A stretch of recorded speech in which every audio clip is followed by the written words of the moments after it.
welcome to this panel for the development opportunities in Zakarpattia and Ivano-Frankivsk regions.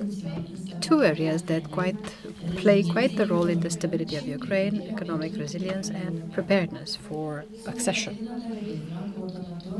I am Ekaterina Dadiverina, coordinator for UK Projects Department and the chair of New Strategy Center Ukraine, a new NGO recently set up in Ishmael. I'm so happy to host this discussion at a time when, although the war is a tough reality, local authorities continue to work to have institutions up and running, to support the people, and to create development projects that prepare the field for recovery and modernization after the war. We have with us three speakers with a perspective on what rebuilding and economic opportunities mean at the regional level. Mr. Andrei Shaketa, first Deputy Head of Zakarpattia Regional Council, knowing the potential of this region, a strategic corridor between Ukraine and the EU.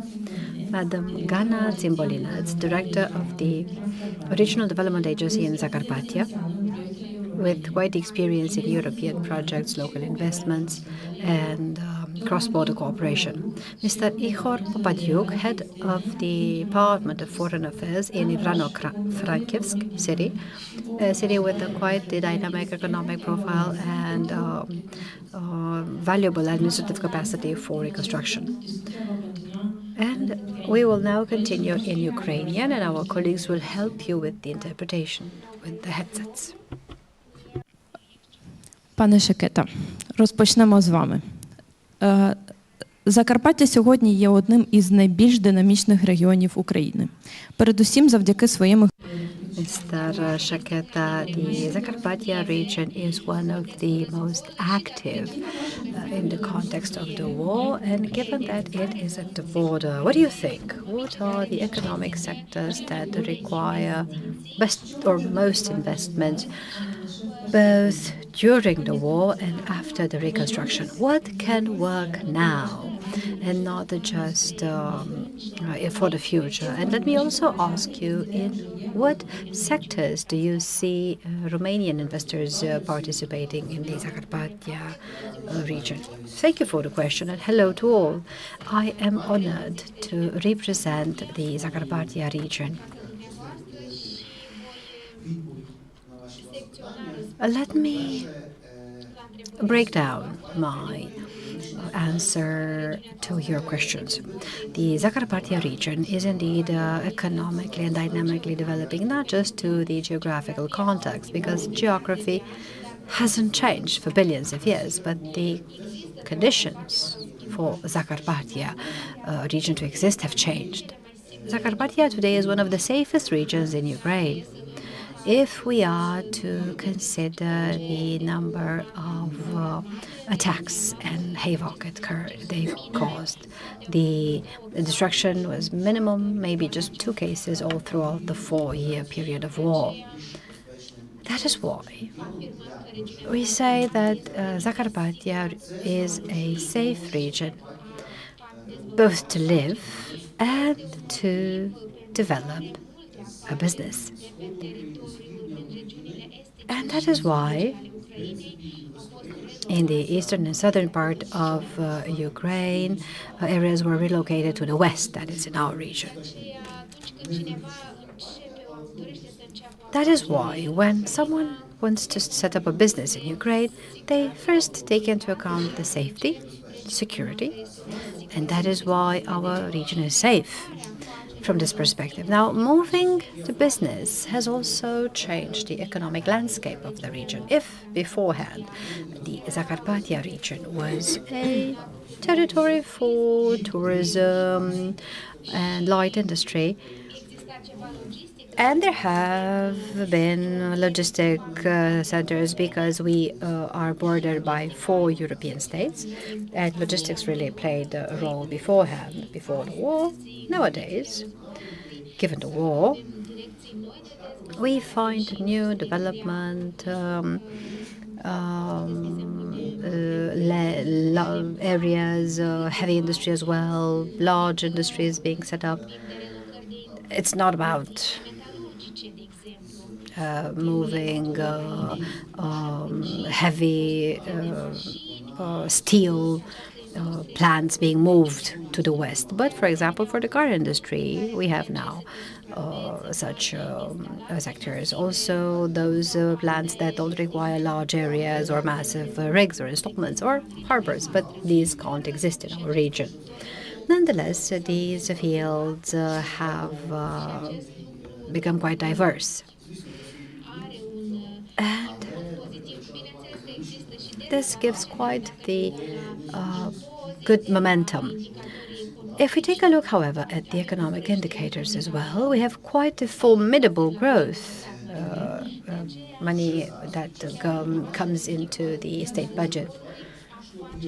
Now, during the war, we see still development and the businesses grow.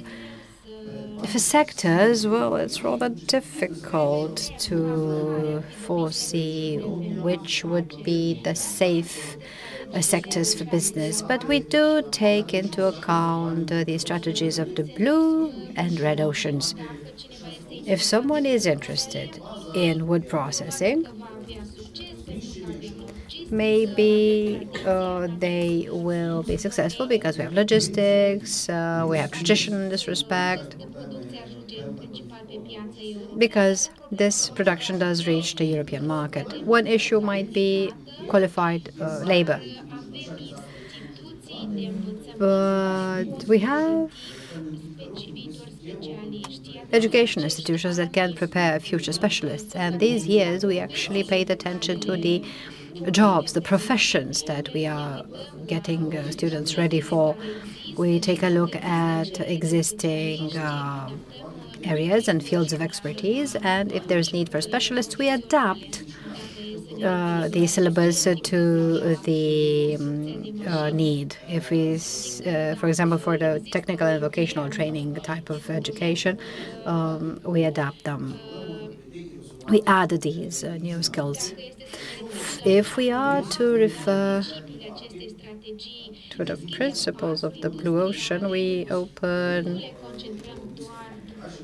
industrial parks, and we don't put them near Uzhgorod or Mokacho, but we diversify the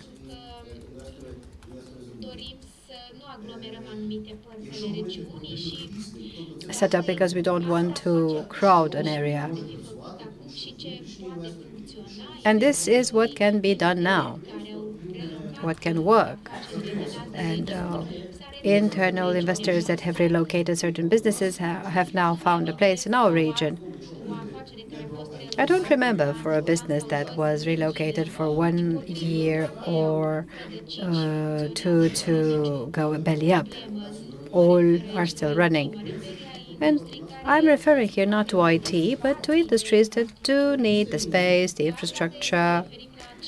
Now, regarding what's next, when the war will end, these opportunities will increase. Zakarpattia is active because in this process of accession to the EU,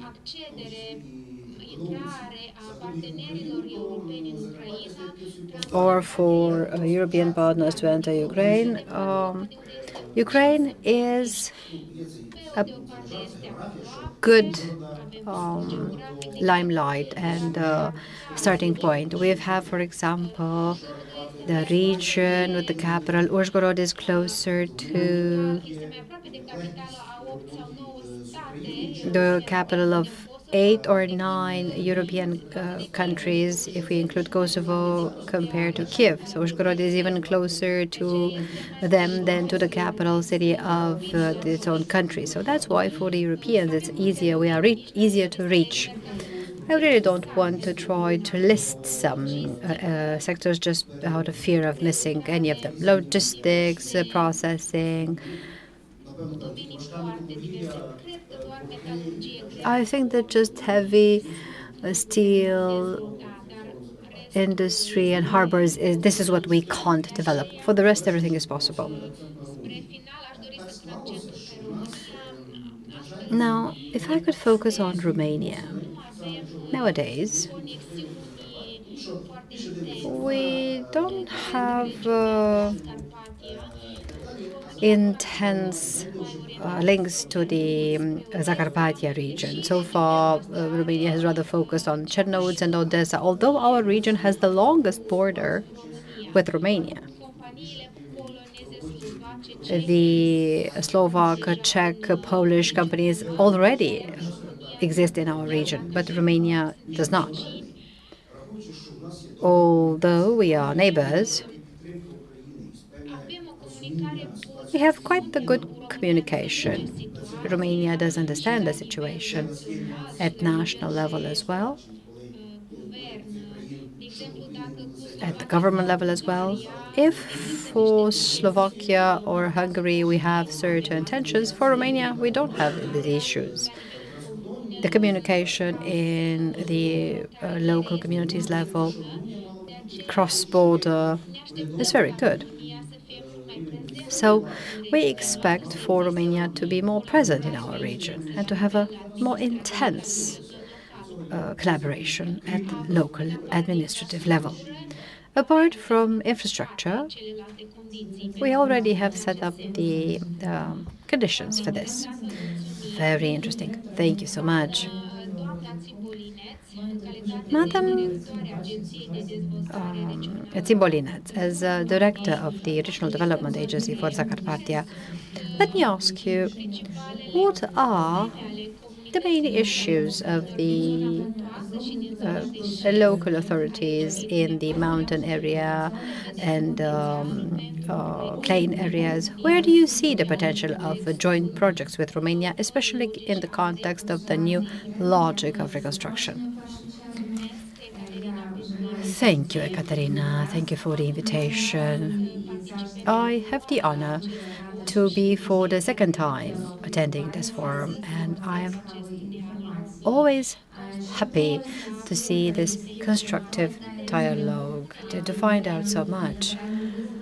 As for the boroughs or local communities in the mountain and plain areas, we understand that our region, most of it is in the mountain area, and the Zakarpattia region is one of the least urbanized region in Ukraine.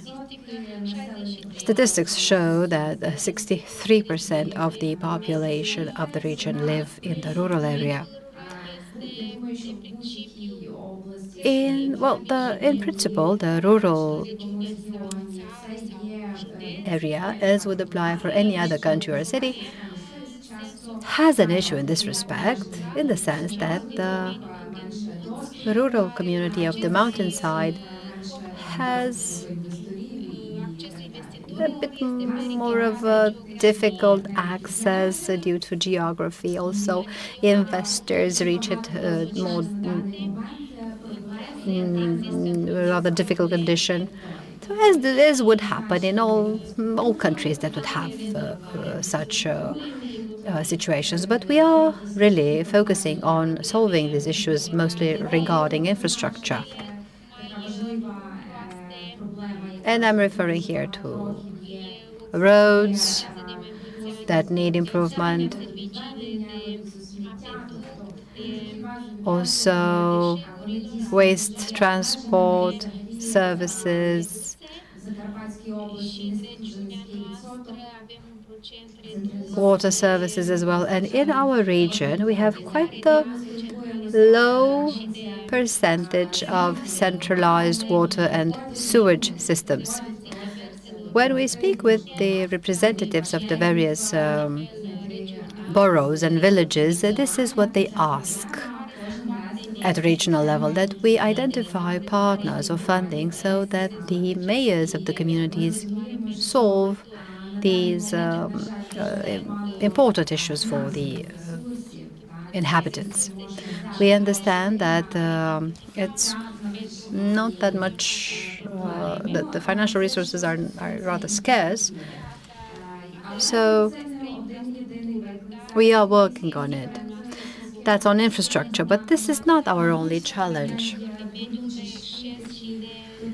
to the mountain and plain communities.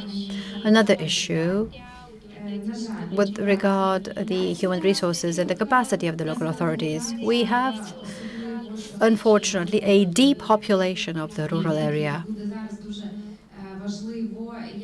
The young population leaves. And it's important to know how to reverse this negative trend. We have to shut down schools because schoolgoers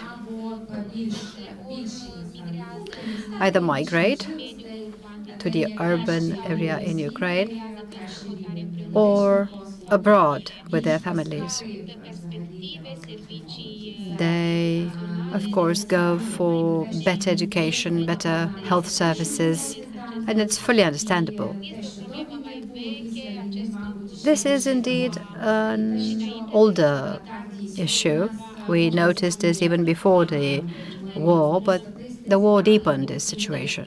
In our region, statistically speaking, we confirm that after Lviv, the Zakarpattia region is ranking second by relocation of enterprises from other regions of Ukraine.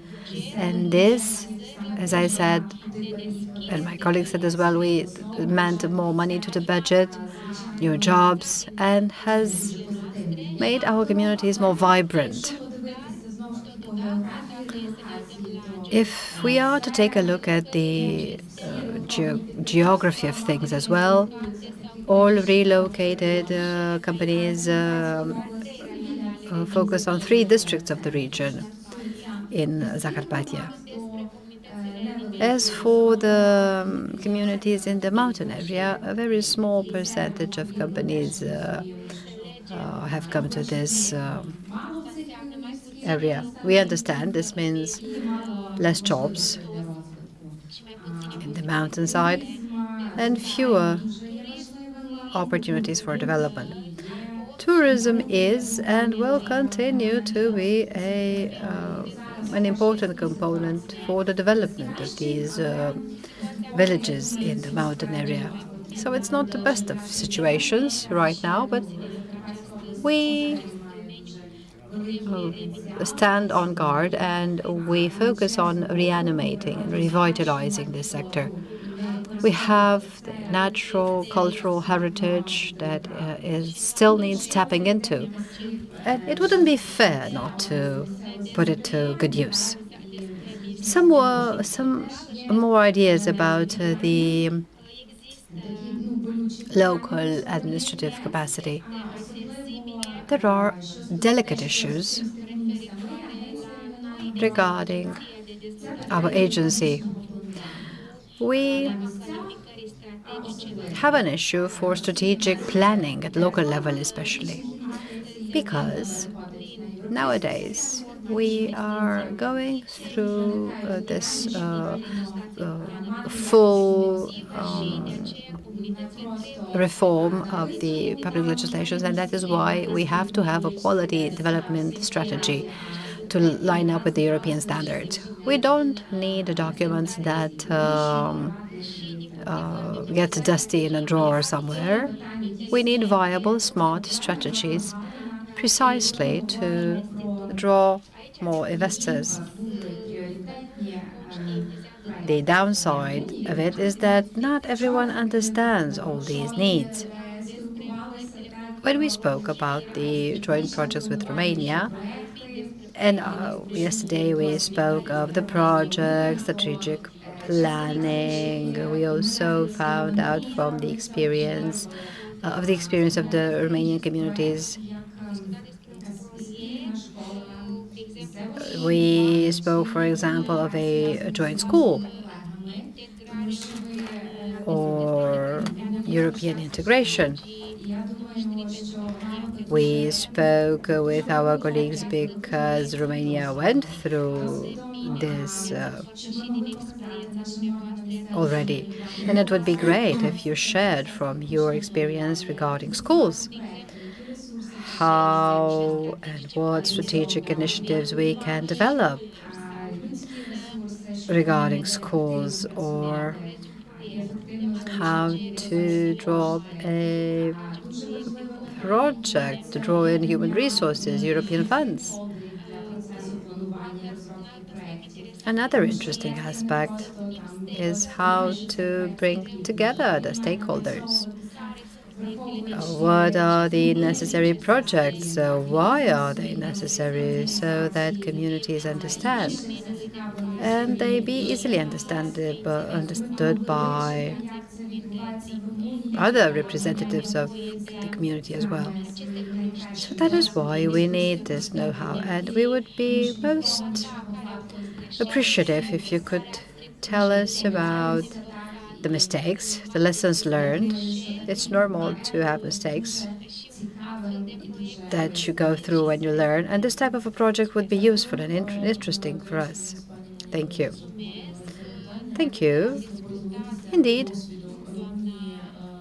I spoke with Monica on how Romania could share the European accession experience for the cross-border regions. Mr. Kovalchuk, Ivano-Frankivsk city has quite the business ecosystem, and it's actually up and running at wartime. Could you tell us what are the active economic sectors in Ivano-Frankivsk, and where else do you need investments? What are the possibilities for the Romanian companies in your region?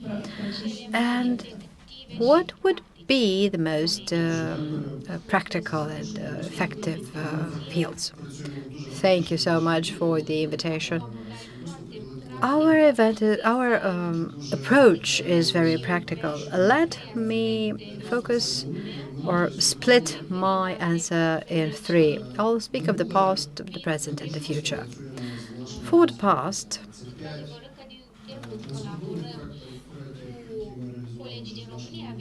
we have been working with the Romanian colleagues for some time now. We have 11 cross-border projects. We have also twinning agreements with municipalities.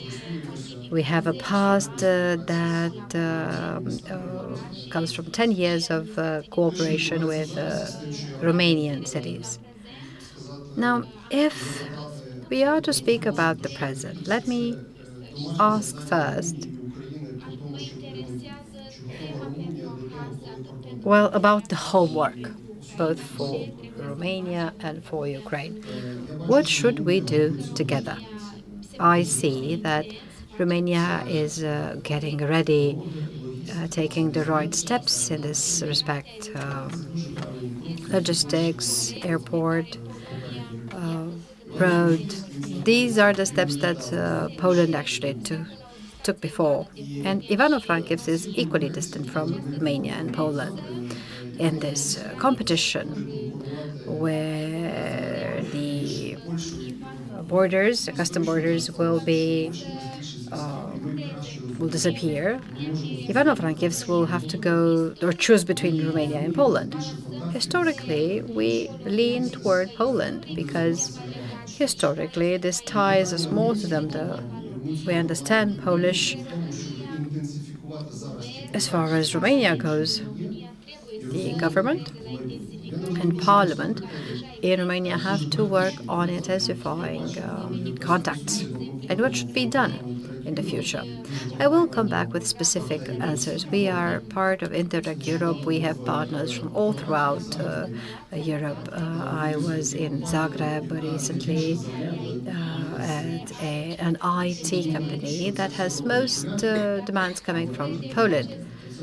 If you were to think that the Polish coordinators, well, it would be wrong because Ivano-Frankivsk, the most developed IT clusters in Ukraine include over 3,500 specialists working in Ivano-Frankivsk. And each company is headquartered in Poland. And all the requests or offers from Croatia or Poland, they all go through Croatia or Poland, and they are being done in Ukraine, in Ivano-Frankivsk. I'm not speaking of the, for example, largest cluster in Lviv. But this is an aspect for you to understand how the money travels, and it's clear how things will work in the future. If Romanian companies will want to come to Ukraine, they have to really see how these networks run currently.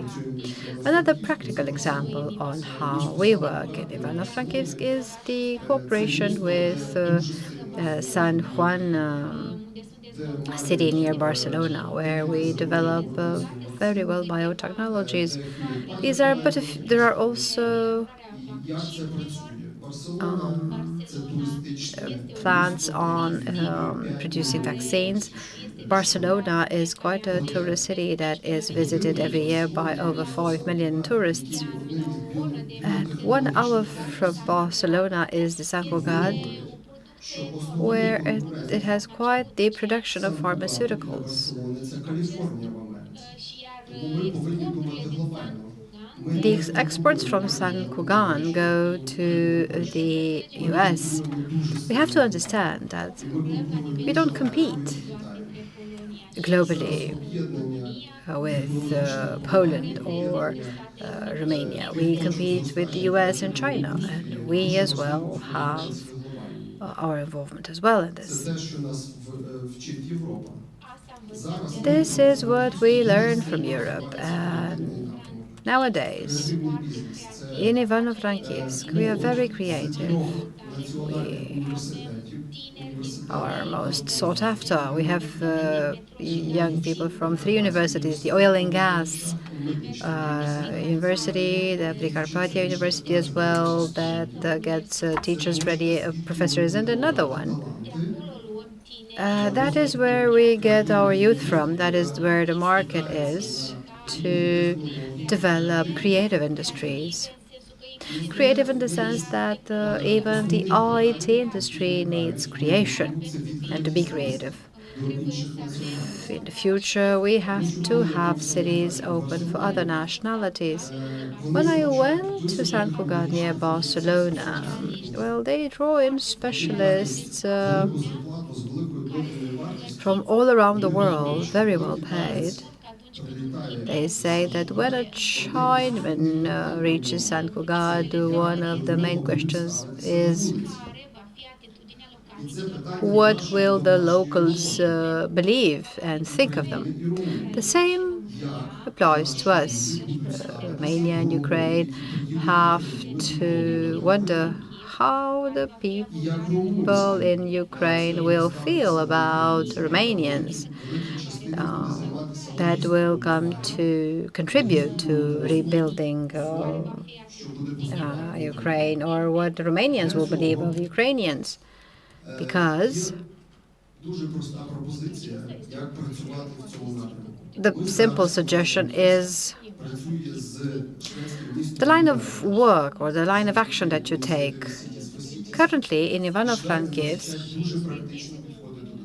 with the Swiss and Swedish initiatives, we are being taught quite the simple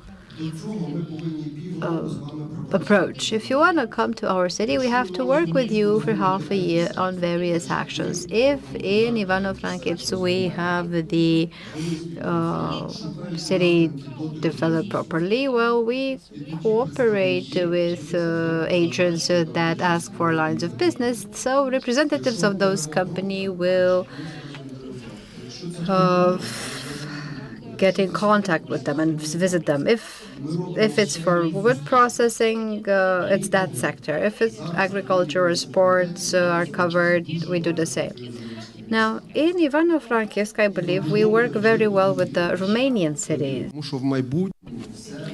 There is significant trust involved, and in the future everything will be based on trust in people you have known for decades. Why do we manage to implement lots of projects? Because the trust with Romanians has been built for years. You need years of trust to have access to businesses. This is why we need to build such trust with the Romanian party.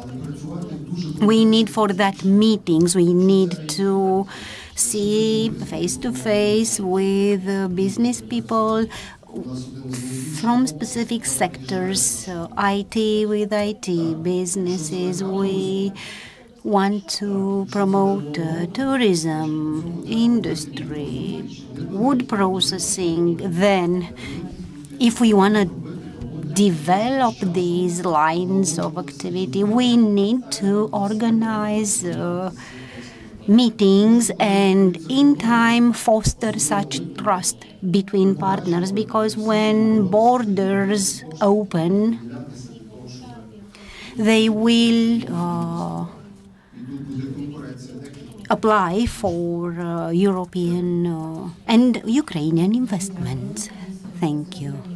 Thank you very much. Trust is indeed most important in any relationship, and that's absolutely right. It's a strategic approach to build such relationships based on trust. Thank you. Now I suggest we start our Q&A session. If anyone has questions, please.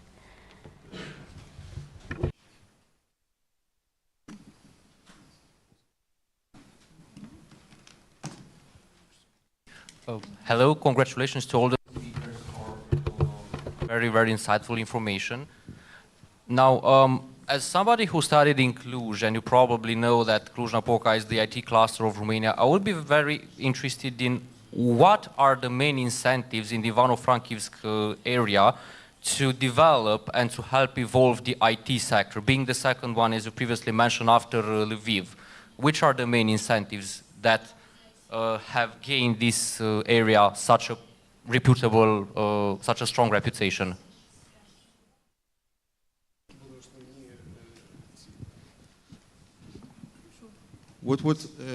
You mean what was the main opportunities of Ivano-Frankivsk region and Ivano-Frankivsk City Council to become one of the biggest IT cluster in Ukraine? Yeah, it's not one of the biggest one, but.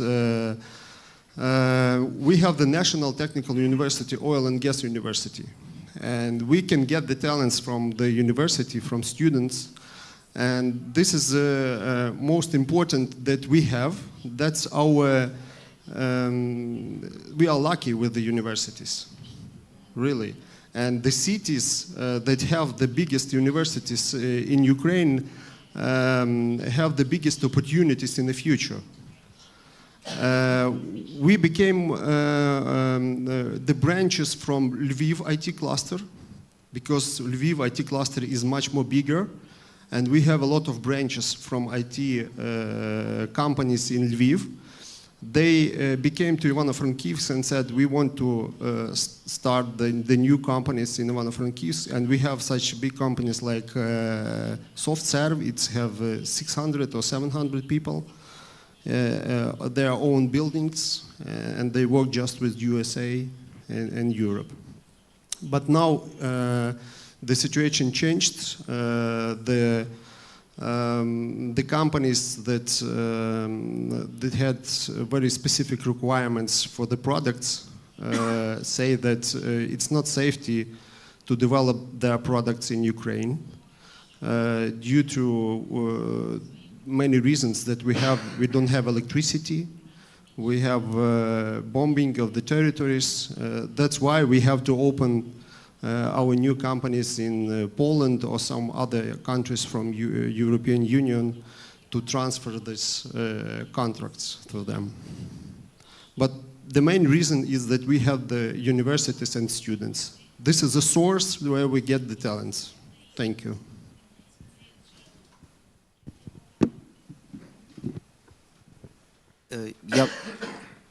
Трошки, напевно, лише підтверджу те, про що казав Ігор, тому що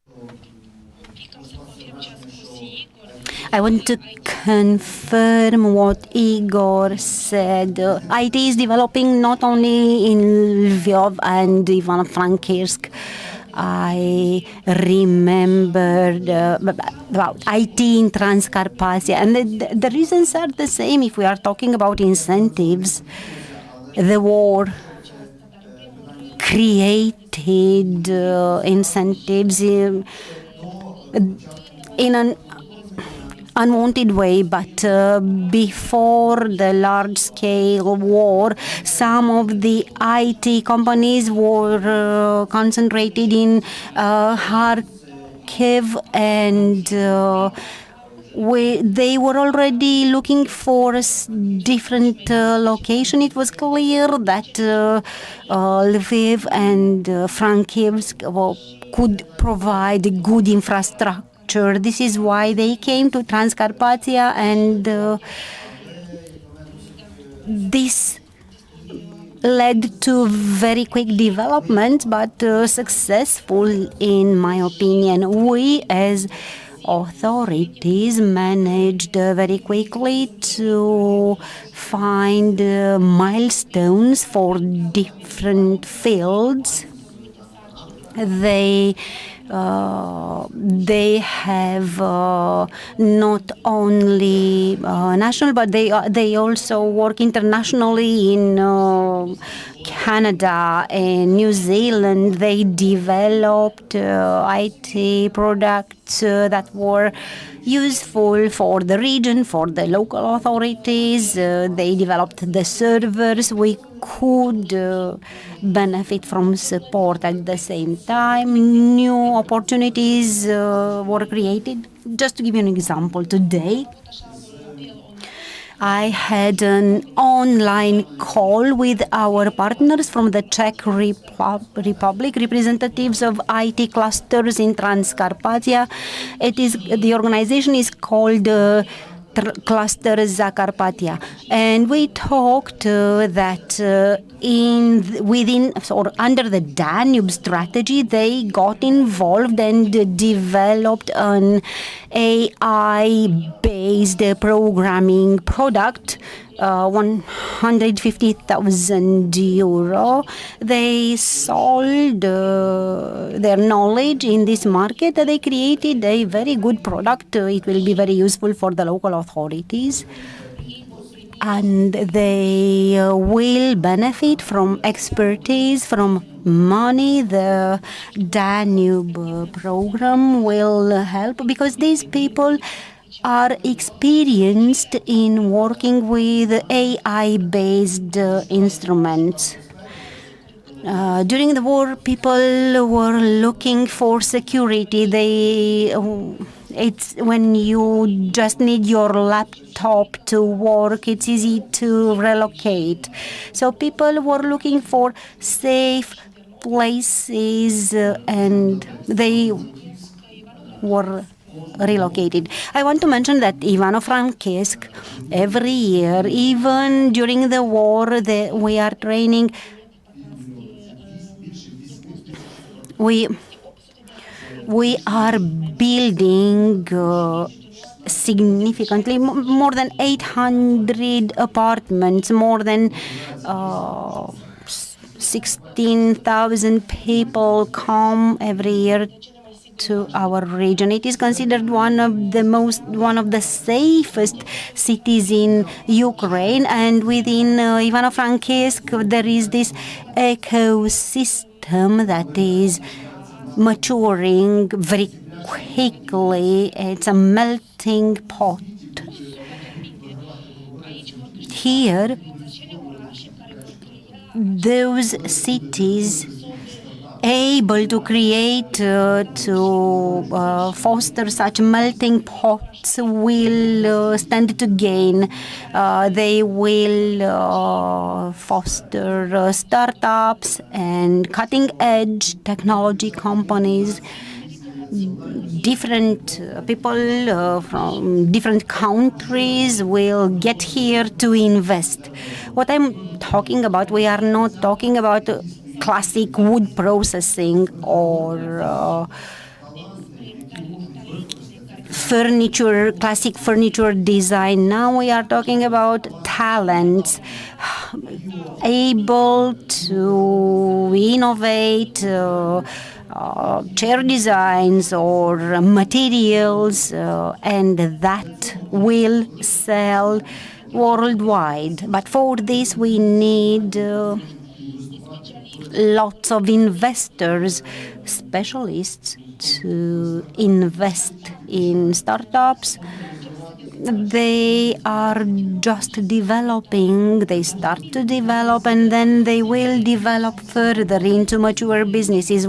So for this we need universities, companies, and we need this melting pot, and we see this taking shape in Frankivsk. We have innovative instruments that foster such melting pots, and I believe that in the future we need Romanian companies, Romanian industries to become familiar with what happens in Frankivsk, and we want to build bridges between industries to build new instruments, not only for Frankivsk but also for Romania, because we compete globally. Thank you.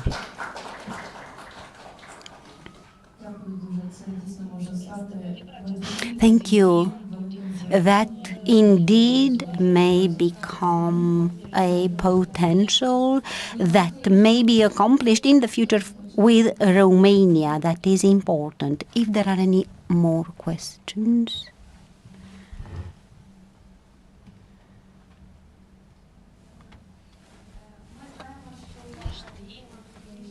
We know that Ivano-Frankivsk and Transcarpathia are among the most active in international and cross-border projects. However, there are many regions and municipalities which are not covered by cross-border programs and do not have international partners.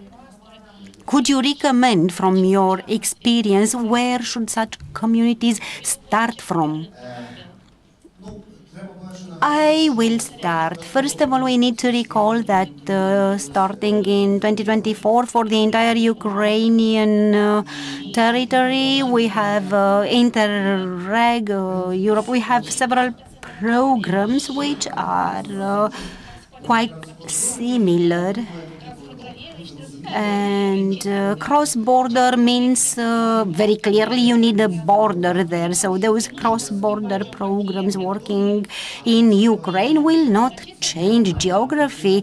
There is this border component, but the programs I mentioned, they are open for the entire Ukraine since 2024. We also have Erasmus, which is not the same, but still. Now, it's very good to start with these programs it's good to start small, because we need to understand how everything works. I will be brief. For Ukrainians, it will be clear, obviously. First of all, everyone needs to be aware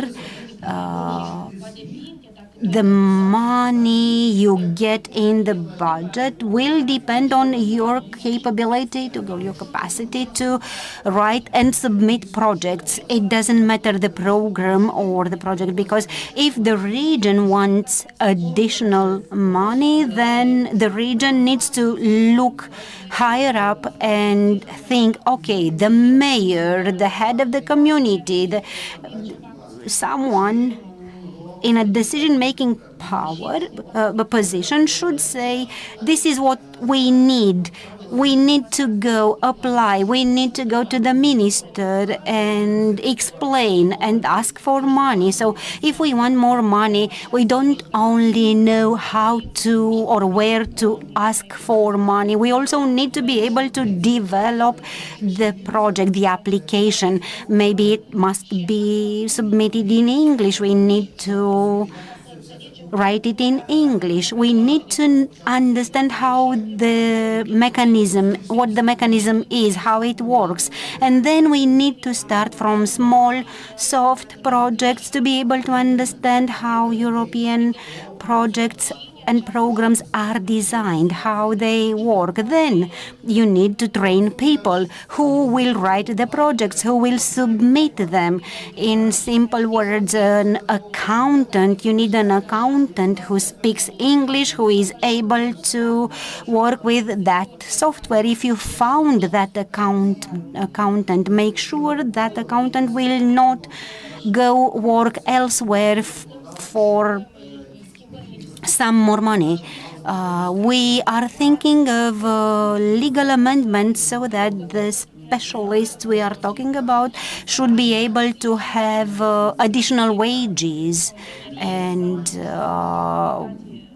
be able to be employed in a smaller community, not necessarily in a big city.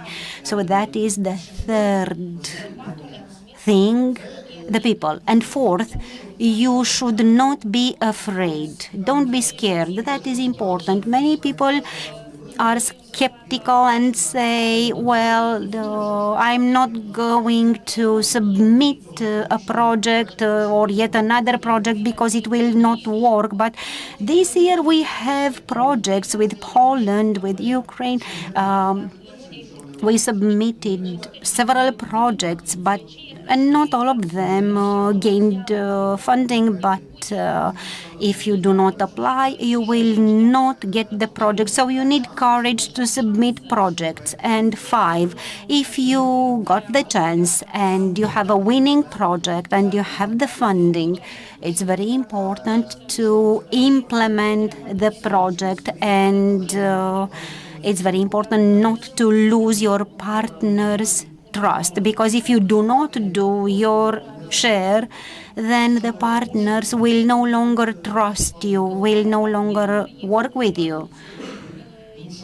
It's very important to find the right partners, because the partners would be different depending on the program. If there is a program for Poland and Ukraine, then you need partners there. There are programs open for many regions, for example, Kirovograd, or they are connected with France or with the Czech Republic. They may connect and work together, but looking for partners is just like looking for friends. You go there, you explain, you look for resemblances or similarities. I had friends who were looking for partners, and on their city flag they had this stork. So they simply looked in across Europe. Who else would have on their city flag would have a stork? They went there. I also want to add, searching for partners is crucial. Without partners, you will not be successful. If you do not have projects or experience, it is a good idea to join an existing consortium, or the Danube strategy, or simply join a program where there are consortia still searching for partners. That is the easiest. You find information on the website, so your colleagues may look and if they sometimes they are disappointed, and population may see, well, nothing happened, nothing was achieved, but in general, the project results may take years and may be visible much later.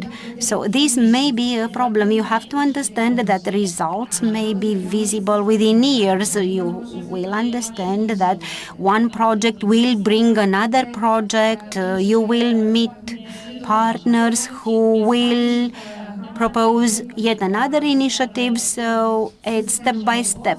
But the community needs to develop systemic skills for that, but that takes years. You won't be able to do it immediately. It's not a revolution. It needs to have systematic work. You need the local authorities and the community to understand that this is important for the community. You need partners to help you with useful practices. In Transcarpathia, we have different village communities which are implementing international projects. They are small villages.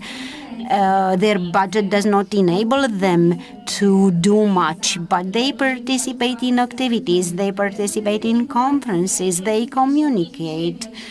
You need to do the same. Go there, see initially a small project, then a larger project, and so on. Maybe you found partners, they will invite you to participate in another project. There will be another program or more programs open for the entire country. But you need to start small. I'd like to add something. The local authority, we don't just have to walk to go there, we need to run, because the Western Ukraine participate. My department works with Poland, with Hungary, Slovakia, Romania. So the Danube program, we just go there everywhere possible. We are managing 300 million in our department. We see how every country, every municipality is working. The Polish municipalities are preparing ahead. In Lublin, there are 30 people working for soft projects and 50 people working in infrastructure projects, the EU projects. They have a stronger capacity to absorb the money. We work with Romanian partners, Botoșani. They have a lower capacity. They have fewer employees in local authorities, and they can't employ additional people. This is what they say. In general, we cannot employ people like that. We need here a training center to be able to train for large EU programs. We haven't learned what to do with small projects yet. When they start opening programs, it doesn't simply mean they give us the money and that's it. We need to be able to absorb the money, because the programs will open and then they will end, and the money will not be absorbed, and then people will say this was corruption, the money was not used. It's not like that. We need to have trained people. Romania has the experience. There are things I don't like. They are limiting people recruitment, and I don't like that. But the people working in projects have additional amounts or benefits to their wages, but we can learn from them. We need to know how funding can be obtained, and Second, when borders are opened, when big companies come to the country, when we have business transfers, either the companies may be sold or merged. We may have large companies that come and buy companies, and we need to see this experience from Romania. What happens when you have big companies from Germany, for example, and simply buy other companies? How do you prepare a company for exit, for being sold? We need to learn about it, how it happens in Europe. Medium enterprises will have to cover the Ukrainian market, which is not that big. The IT companies will be sold and so on. That means business transfer. We need to be prepared for this. We need to learn how does this happen in Romania. I think this experience is important for us. How can local authorities be prepared to implement large infrastructure projects? For example, Botoșani, they are changing their entire bus fleet, which is quite a large fleet. They are repairing school facades. How many people do you need? What should their training be? How are the funds allocated? So both local authorities and the businesses should be prepared for large infrastructure projects. My proposal is that Romania could share her experience with us. Maybe we could organize small meetings to organize together business ideas for the future. Any other questions, please? Thank you all for your participation. Thank you. Following the discussions, we have a clear message. Transcarpathia and Ivano-Frankivsk do have a real business potential, but that depends on three crucial factors: well-written projects, strengthened administrative capacity, and cross-border and international cooperation, with Romania included. We see there is potential, there is interest for investment. We see that local administrations are willing to work transparently and efficiently.